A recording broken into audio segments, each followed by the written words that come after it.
안녕하세요. 하이프 수학학원 대표 박인목 선생님입니다. 자, 오늘 제가 준비한 거는 덕원고등학교 2학기 1학년들이 쳤던 기말고사 시험지 분석에 대한 영상입니다. 자, 우리 덕원고 친구들 다 시험을 다 잘 치는 걸로 알고 있고, 특히나 저희 하이프 수학학원을 다니고 있는 우리 덕원고 1학년 친구들은 굉장히 높은 점수들을 받았습니다. 그죠? 1등급 친구들이 너무 많았어요.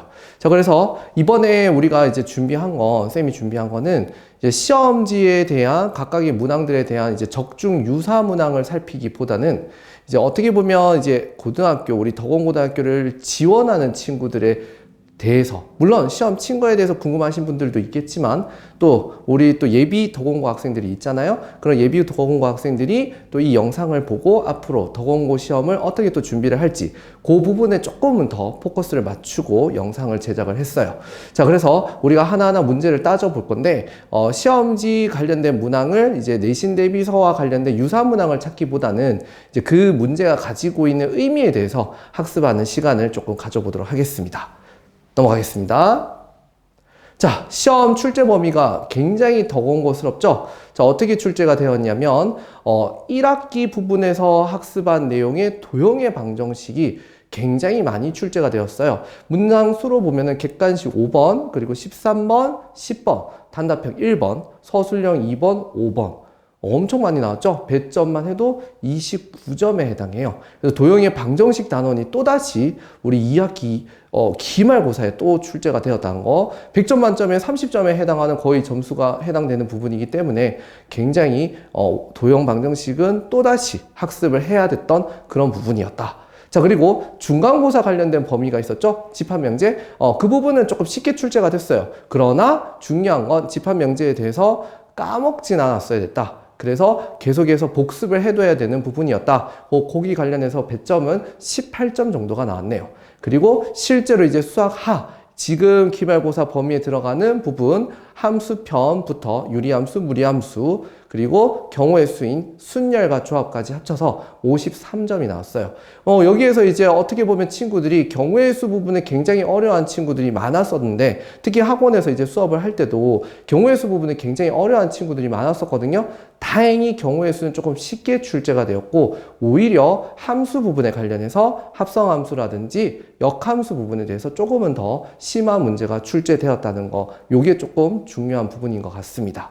자, 다음 넘어가겠습니다. 자, 기말고사 특징이죠. 아까 전에도 잠깐 설명을 했지만 이제 하나하나씩 세부적으로 따져보면, 첫 번째, 수학상의 도형의 방정식. 절대 덕원고 친구들은 버릴 수가 없어요. 그래서 실제로 예비 덕원고를 지원하는 친구들은 수학상 관련해서 도형 방정식 부분은 정말 여러 번 학습을 하셔야 된다는 거예요.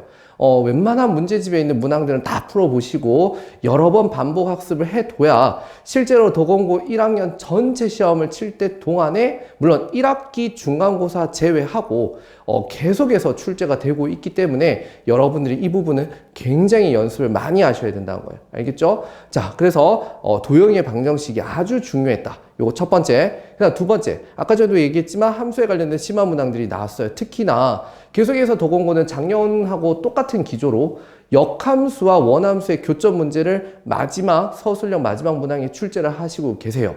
근데 항상 학생들이 이제 원함수와 역함수 교점을 다룰 때 원함수가 증가하는 형태에 대해서는 잘 풀어요. y는 x와의 교점만 따져서 간단하게 교점 개수를 따진다든지 그 교점들을 찾아낼 수 있거든요. 근데 계속해서 작년도 마찬가지로 감소하는 형태의 원함수에 대해서 출제를 하고 계세요. 작년 같은 경우는 이제 구간이 나누어져 있는 2차 함수와 1차 함수에 대한 감소 형태로 y는 x와의 교점을 이용해서 푸는 문제였죠. 물론 오류가 조금 있었죠. 그래서 작년에 이제 저희 하이퍼 수학에서 지적을 해서 그 부분들은 이제 시정이 됐던 부분이고요. 이번에는 살짝의 오타 부분이 있긴 한데, 그 부분은 크게 문제 푸는 데 있어서 어려운 부분들은 아니었기 때문에 오류 없이 넘어간 걸로 알고 있어요. 이번에 문제는 무리함수가 감소 형태로 이제 출제가 되어서 원함수하고의 교점을 따지는 문제였고, 여기서 이제 강조했던 부분들이 마지막 계산에서 기울기가 1이거나 마이너스 1 형태가 나오면 45도에 관련된 삼각비를 이용해서 간단하게 삼각비를 이용해서 풀어주면 계산이 조금은 더 간단하다는 걸 강조했었는데, 똑같이 문제가 출제되었다는 거, 뭐 그 정도 얘기를 할 수 있을 것 같네요. 그리고 합성함수 부분은 뭐 합성함수 그래프 그리기 부분인데 사실 우리 하이퍼 수학을 다니고 있는 친구들은 많은 학습을 했을 거예요. 물론 선생님들마다 다르게 수업을 하시는 부분도 있지만 대체적으로 이제 축 돌리기 방법을 사용을 하면 굉장히 문제를 쉽게 풀 수 있어요. 올해 이제 고3 실제 이제 고3 학생들이 쳤던 미적분 선택 문제에서 마지막 문제도 축 돌리기 방법을 써서 합성함수를 이용하면 사실 굉장히 빠르게 문제를 풀 수 있거든요. 그래서 그 부분들은 이제 혹시나 그 방법을 쓰지 않고 푼 친구들도 있겠지만 그 방법을 이제 학습을 해야 되는 친구들 입장에서는 다시 한번 확실하게 학습을 해 주시면 좋겠어요. 자, 그리고 마지막으로 뭐 중간고사 범위는 계속해서 누적해서 나오기 때문에 실제로 더공고 친구들은 앞으로 수학 상에 관련해서 또는 수학 하 집합 명제까지는 다해독을 해 주셔야 돼요. 그래야 되지만 2학년 1학기 말고 2학년이 아니라 1학년 1학기, 2학기를 통틀어서 계속해서 누적 범위로 시험이 나오기 때문에 기말고사까지도 계속 이전 범위가 계속 누적된다는 거예요. 그렇기 때문에 실제로 더공고를 지원하는 친구들 입장에서는 무조건 수학 상 그리고 수학 하 앞부분은 다해독을 해 두셔야 된다는 거예요. 알겠죠? 자, 그 다음 넘어가겠습니다. 자, 예상 적중 문항이라고 되어 있는데, 자, 이 예상 적중 문항이라는 게 뭐 하이퍼 내신 대비서를 하나하나 다 검토해서 이제 문제를 올려드릴 수도 있겠지만, 그것보다도 이 문제가 가지고 있는 부분에 대해서 조금은 설명하고 싶어서, 요번에는 저번 이제 영상하고는 조금 다르게, 이제 오른쪽 부분에서는 이제 시험 문제를 올려놨고요. 그리고 왼쪽 부분에서는 그 시험 문제가 가지고 있는 출제 포인트에 대해서 한번 학습하는 시간을 그렇게 만들도록 한번 구성을 해봤습니다. 자, 일단 시험 문제는 굉장히 잘 만든 문제예요. 원의 방정식이 하나 주어져 있고 유리함수가 주어져 있는데 뭐 유리함수에 이제 절대값이 취해져 있는 함수죠. 그래서 그 절대값이 취해졌을 때 그래프가 어떻게 그려지는지, 그래서 저 원하고 교점이 4개가 된다는 걸 이제 찾아내야겠죠. A 집합에서. 그 다음에 이제 B 집합에서는 어떻게 돼요?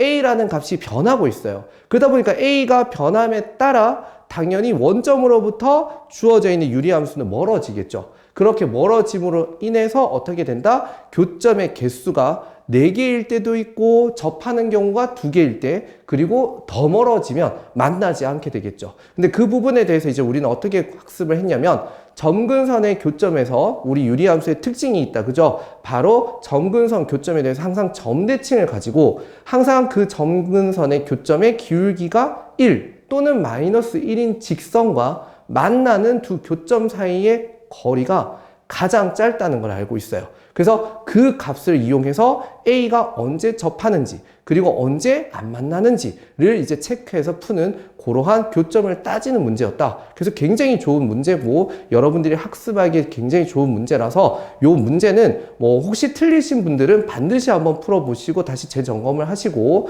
고등학교를 이제 지원하는 더공고를 지원하는 친구들은 이제 나중에 저희 하이퍼 수학이 왔을 때 내신 대비서와 이전 기출 자료들을 학습하시면서 이 영상과 같이 한번 반복으로 연습을 해주시면 제일 좋을 것 같아요. 자, 그 다음 문제로 넘어갈게요. 자, 두 번째 문제, 합성함수 그래프 문제예요. 여러분들 합성함수 그래프 문제는 여러분들이 풀고 있는 모든 문제집에 다 수록이 되어 있어요. 그래서 그 문제를 어떤 식으로 풀어 나갈지 그거에 대해서 여러분들이 다양한 방법들이 있는데 그 중에서도 이제 가장 쉬운 방법 중에 하나가 축 돌리기 방법이라는 게 있어요. 그래서 요 방법을 이제 뭐 모통 학원에서는 다 가르쳐 주는 부분인데 뭐 그 부분에 대해서 이제 나중에 뭐 제대로 학습을 하시고 항상 그것이 고등학교 2학년 3학년까지 가는 것까지 해서도 사용될 수 있기 때문에 반드시 기억을 하고 계십니다. 알겠죠? 이건 단순 1학년에서만 끝나는 문제가 아니에요. 그래서 2학년, 3학년에 올라가서도 합성함수와 관련된 그래프 문제들은 계속해서 출제가 되고 있으니까 축 돌리기 방법을 사용해서 풀어주신다면 조금 더 쉽게 나올 수 있을 것 같아요. 그래서 이 부분은 아주 좋은 문제고 다시 한번 학습을 권장하는 문제입니다. 자, 그 다음 문제 넘어가겠습니다. 자, 그 다음 문제는 함수 개수를 판단하는 문제입니다. 자, 함수 개수 판단하는 문제는 뭐 사실 여러분들이 풀 수 있는 수많은 문제들이 있잖아요. 그죠? 그런 수많은 문제들 중에 이제 대표적인 문제죠. 제한 조건이 걸려있는 함수 개수에 관련된 문제예요. 그래서 제한 조건을 엄격하게 다루면서 그 함수들이 어떤 식으로 이제 구성이 되는지에 대한 문제예요. 그래서 가조건과 나조건을 읽어보시면 가조건에서는 이제 1대1 함수라는 게 있고 나조건에서는 이제 뭐 어떤 그 1대1 함수와 항등 함수를 통해서 F가 G5가 결정되는 어떤 값으로 대응하는 거에 대해서 설명이 되어 있는 거야. 그걸 통해서 이제 다 조건에서 이제 하나하나 대입을 하면서 등호가 성립하지 않는다라는 조건을 이용해서 실제로 여사건을 이용해서 풀어라는 거였죠. 그래서 그 여사건 쓰실 때 여러분들 집합에서 다루었던 합집합 개수를 이용하는 포함 배제를 이용하는 문제로 풀면 굉장히 문제를 쉽게 풀 수 있습니다. 그래서 이 문제도 조건이 있는 집합의 어떠한 함수의 개수를 다루는 문제 중에서 굉장히 좋은 문제였기 때문에 여러분들이 쌤이 적어둔 출제 포인트와 함께 같이 학습을 다시 한번 해주시기를 권장하는 부분이에요. 특히나 예비 고1 학생들이 시험을 공부하실 때는 이런 류의 이제 함수 대응하는 거에 따른 조건에 따른 개수 판단 문제는 정말 많이 연습을 해주셔야 돼요. 알겠죠? 자, 그 다음 문제로 넘어가겠습니다. 자, 대망의 마지막 문제예요. 작년부터 똑같은 기조로 계속 출제되고 있는 역함수와 원함수의 교점 판단 문제입니다. 자, 원함수와 역함수의 교점에서 가장 중요한 것은 원함수가 증가하는지 감소하는지부터 체크를 하셔야 돼요. 그래서 원함수가 만일 증가하는 경우면 역함수와의 교점은 100% y는 x 위의 교점이 모두 다 놓일 수 있죠. 자, 그런데 감소하는 경우는 항상 어떻게 해야 돼요? 그래프를 그려서 실제로 y는 x 이외의 교점에서도 발생할 수 있는 걸 확인을 반드시 해주셔야 됩니다. 그거의 대표적인 무리함수 버전의 문제라고 보시면 되고요. 문제가 딱 감소할 때 형태의 무리함수를 줬고 그때 역함수와의 교점이 3개라고 나와 있습니다. 그래서 그 3개 중에 하나는 반드시 y는 x와의 교점이고 나머지 b하고 c라는 교점은 바로 어떤 y는 x에 대칭하는 형태의 교점이라 볼 수 있죠. 그걸 통해서 여러분들이 기울기 1과 마이너스 1이라는 것을 이용하여 특수각 45도를 이용한 삼각비를 사용해서 1대1대 루트 2라는 계산법으로 문제를 풀어주면 아주 간단하게 문제를 풀 수 있는 그런 형태의 문제였어요. 그래서 이 문제는 굉장히 잘 만든 문제고 물론 살짝의 오타는 있었지만 굉장히 좋은 문제이기 때문에 여러분들이 꼭 학습을 해 두셔야 되는 문제입니다. 실제로 여러분들이 이제 고등학교 2학년으로 지나가는 그런 고1 친구들이 있을 건데 그런 고2 친구들 입장에서도 예전에 출제되었던 수능 기출, 평가원 기출 문제에 수투에 관련해서 문제 중에 감소하는 형태에 대한 이러한 교점에 대한 문제가 나온 적이 있어요. 그래서 여러분들이 이 부분에 대해서 수투나 수원, 그러니까 고등학교 2학년 과정하고도 같이 연관지어서 반드시 학습을 해 주셔야 됩니다. 자, 그래서 이 문제는 아주 좋은 문제이기 때문에 여러 번 보기를 권장합니다. 자, 여기까지 하고 이제 마지막 총평을 내리도록 할게요. 자, 더공고 이제 시험, 우리 1학년들이 쳤던 이 2학기 기말고사의 핵심은 결국 어떻다? 굉장히 더공고스러운 시험이었다는 거예요. 그러니까 더공고는 사실 기타 지역에 있는 학생들의 시험들하고는 조금 차이가 굉장히 크죠. 시지고라는 비교할 수 있는 가장 가까운 학교하고도 시험 스타일이 굉장히 다릅니다. 가장 큰 중요한 점은 바로 뭐다? 서술형이 굉장히 강점으로 내는 시험이고 그래서 시험 문항을 풀어내는 데 있어서 굉장히 시간이 조금은 소요가 된다는 거예요. 그 다음 두 번째가 굉장히 넓은 시험 범위를 가지고 있습니다. 자, 그러다 보니까 사실 더공고 1학년 시험을 대비하는 친구들 입장에서는 어떻게 해야 돼요? 수학 상하를 사실 여러 번 학습을 하셔야 됩니다. 많은 문제집을 푸는 것도 중요하지만 개념과 여러분의 어떠한 사이드적인 부분에서도 하나하나 놓치는 부분들이 없게끔 모든 것을 여러 번 돌려서 학습을 하셔야 돼요. 사실 도공고에 이제 지나가고 난 뒤부터는 내신 대비에 들어갔을 때 시험 범위라는 것이 항상 정해진다고 볼 수가 없어요. 계속해서 누적 범위로 가다 보니까 학기가 올라갈수록 그리고 기말고사로 갈수록 학습해야 되는 분량들이 너무나 많이 넓어져요. 그렇기 때문에 어떻게 해야 될까요? 이전 시험 범위에 대해서는 여러 번 이미 연습이 돼 있어야 실제 여러분들이 쳐야 되는 2학기 기말 시험에서는 그 기말 시험에 대한 범위에 대해서 집중을 하실 수가 있습니다. 이전 시험 범위에 대해서는 이미 여러 번 학습이 되어 있기 때문에 한 번, 두 번 정도 복습만 해도 충분히 고득점을 받을 수 있게끔 학습이 돼 있는 학생이라면 충분히 여러분들이 이 더공고 시험에서 높은 점수를 받을 수가 있어요. 그렇기 때문에 다시 한번 강조하지만 여러분들이 반드시 고등학교 1학년 그 시험 범위에 있어서 수학 상하는 다해독을 해주시는 걸 권장합니다. 자, 이게 굉장히 중요한 거고요. 킬러 유형은 사실 뭐 더공고 문제는 그렇게 높은 편의 킬러 문제는 절대 아니에요. 하지만 창작 문제가 굉장히 많으세요. 그러다 보니까 어떻게 보면 처음 보는 유형의 문제일 수 있겠지만, 물론 이걸 뭐 자랑이라고 할 수는 없겠지만 저희 학원에서 준비하고 있는 내신 대비서, 그리고 더공고를 기준으로 내주는 우리가 학원에서 나가는 특강에 관련된 그런 수많은 자료들이 있잖아요. 그 문제들만 충분히 학습을 해도 다 고득점으로 받을 수 있습니다. 그건 왜 그럴까요? 라고 물어보면 당연하게 얘기할 수 있지만 결과로 보여드리는 거잖아요. 지금 저희 학원에는 더공고 이제 전교 1등?